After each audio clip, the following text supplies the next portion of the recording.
The International Criminal Court has opened an investigation into war crimes committed during Russia's invasion of Ukraine.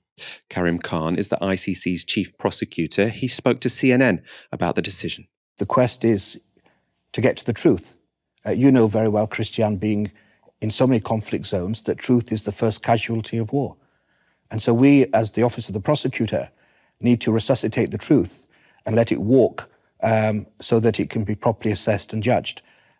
So once we complete our investigations, if there are people that are charged based upon evidence, of course, then there's a multiplicity of options, from voluntary surrenders to other methods to try to bring people to the court.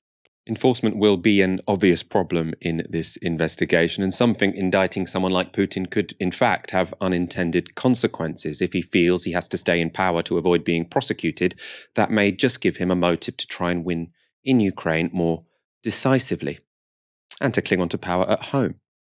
But Karim Khan is right. Truth is a casualty of war. Having independent investigators collect evidence can only be a good thing. So what will they be collecting evidence about? The most obvious war crime being committed at the moment is the apparent targeting of civilians by Russian airstrikes and artillery. This video shows the aftermath of a bombing in Cherniv, and we should warn you, it contains distressing scenes.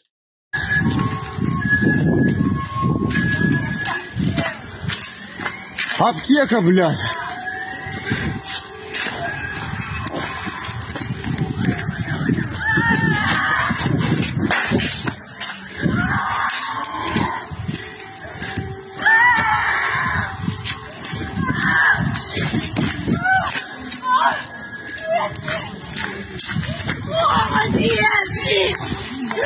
Где? It's just so horrible to view that beyond words. I mean, as you can imagine, videos like that are on social media without us blurring it out, but we didn't feel comfortable putting that in its full brutality out on this show. Bombing and artillery attacks are the most visible aspect of war, but it's possible the Russian military is also committing war crimes at a more local level, and some of their reported plans would certainly qualify. Kitty Donaldson is a journalist at Bloomberg. On Thursday, she reported Russia's intelligence agency, the Federal Security Service, has drafted plans for public executions in Ukraine after cities are captured, per a European intelligence official. I still, of course, remain deeply skeptical of these security briefings. I wouldn't take them at their word, but those briefings were more accurate than I expected when it came to Russia's invasion of Ukraine, so I wouldn't dismiss them out of hand. In any case, it's also important to stress that ICC will not only be investigating the Russians, they have confirmed they will be on the lookout for war crimes on all sides. Social media accounts connected to the Ukrainian army might already have given them some clues. Ukraine's Special Forces published this on Wednesday. The translation is via Facebook. The SSO Brotherhood of Ukraine sends its greetings to the Russian artillery. We congratulate you after you bombarded our peaceful cities, our relatives, children, loved ones. You worms became our number one target. From now on, there will be no more captured Russian artillery, no mercy, no please don't kill, I surrender will be getting away. Every calculation, no matter commander, driver, guide, charger, will be slaughtered like pigs. Tie your pants up, we've already come for you. Call your mum one last time, say you're going to die soon, jackal. We are not deaf, we are worse. Now, the promises being made in that Facebook post would also be war crimes. If you're killing people who have surrendered, that is a war crime. The post has now been deleted. Another concerning tweet came from the Ukrainian National Guard. They tweeted, Azov fighters of the National Guard greased the bullets with lard against the Kadyrov orcs. Now, the Azov fighters are the neo-Nazi unit in the National Guard. The Kadyrov orcs is a reference to Chechen fighters who have been sent to fight alongside the Russian military in Ukraine. The Chechen leader is Ramzan Kadyrov, and Chechens are mostly Muslim. The video that accompanied the post from the Ukrainian National Guard purports to show a fighter from Ukraine's Azov battalion rubbing bullets with pig fat.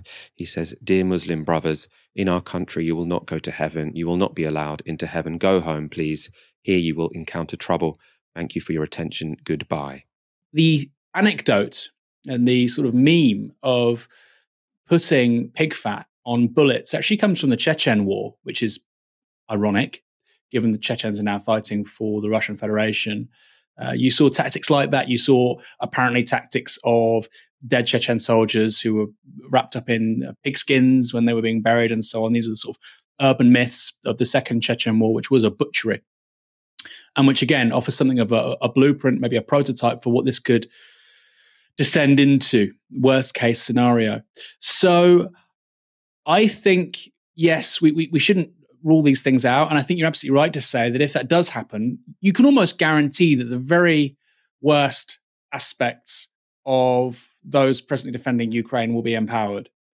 The far right, neo-Nazis, ultranationalists, who, like you say, right now are a very small minority, but understandably in this kind of context, people turn to quite extreme politics quite quickly. And it is a concern. Finally, when we're talking about neo-Nazism and fascism, you have major neo-Nazi ultranationalist gangs and organizations, paramilitary organizations in Russia itself. So the idea that this process of denazification being conducted by the Russians in Ukraine, clearly absurd, but there is also a domestic problem there, which makes it all the more ridiculous.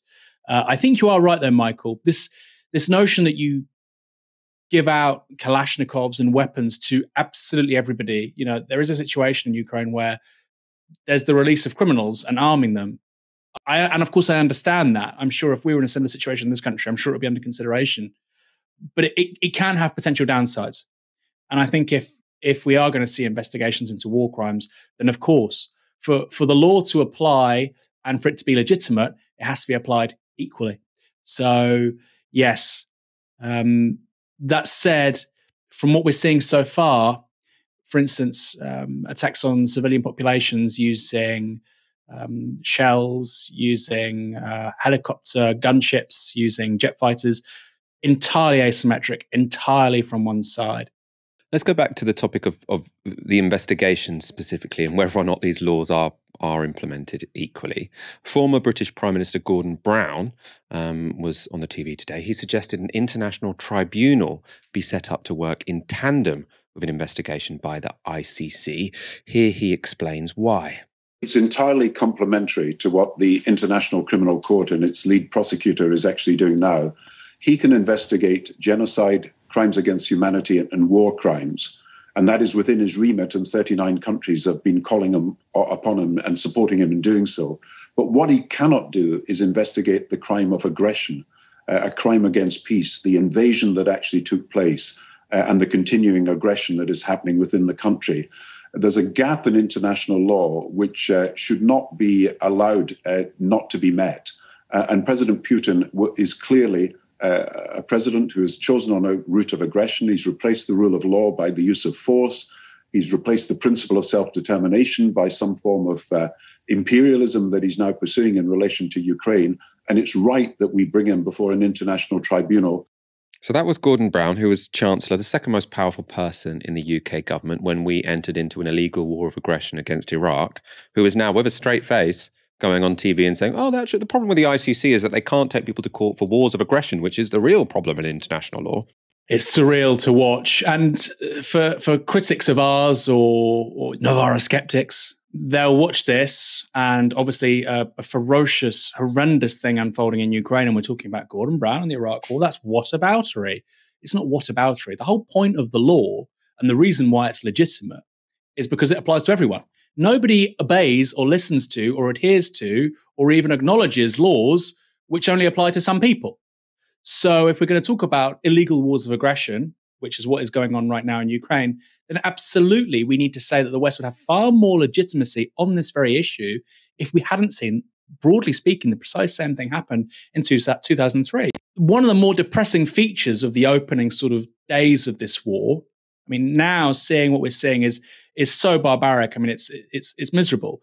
But before it got to that situation, you could sort of speculate on why this is happening and how it's happening and the lack of a legal basis to do it. And it made me so depressed because I thought, wow, this is exactly what we did in 2003 in Iraq. This is exactly what we did. We waged an illegal war of aggression in the name of humanitarianism, in the name of self-governance, in the name of defending the rights of the very people that we were killing. And I know that's quite hard for some people who are in a British or American audience to listen to. That is exactly what happened. By 2014, you have ISIS emerging from the rubble and the ruins of Iraq's body politic. You have as many as 1 million people die. The country is far poorer with far lower living standards than even 10, 15 years ago. And it has a questionable future because of a war that we waged. Now, that doesn't mean things were hunky-dory before Saddam Hussein. He was a tyrant, and the country obviously was in no way adhering to democratic norms and so on. But that didn't make the war that then happened any more legal. So, yes, this is a hugely important thing to highlight, because if we do want to build a rules-based international system, which I think we do, and people like Gordon Brown talk about it all the time, then that means the rules are going to have to apply to us as well. And I think, yes, it would be good to see Putin in the ICC. But you know what? I'd also like to see George Bush there. Here's the difference. The United States has mechanisms literally in place to invade The Hague if a US national is ever tried by the ICC. Now, you might be listening to this or watching this and thinking, what the hell is Aaron Mastani talking about? Google it. Hague Law, United States, American nationals. It will come up. There is absolutely no way, quote-unquote, international law is going to be allowed to apply to US nationals. So again, it undermines the entire base of what law is meant to be. And finally, to turn to that point of whataboutery again, or this bad thing's happening, why are you mentioning this other bad thing? That's what the USSR did. The USSR had gulags and they murdered people. They didn't say, but what about this? Very ridiculous thing to claim, frankly. But it's not whataboutery. The base of ethical systems is reciprocity and permanence. Something which is bad today can't have been good 10 minutes ago, otherwise it wouldn't be bad. And reciprocity means you don't do something because I wouldn't do it. And I don't do something, or I do something because you would do it, right?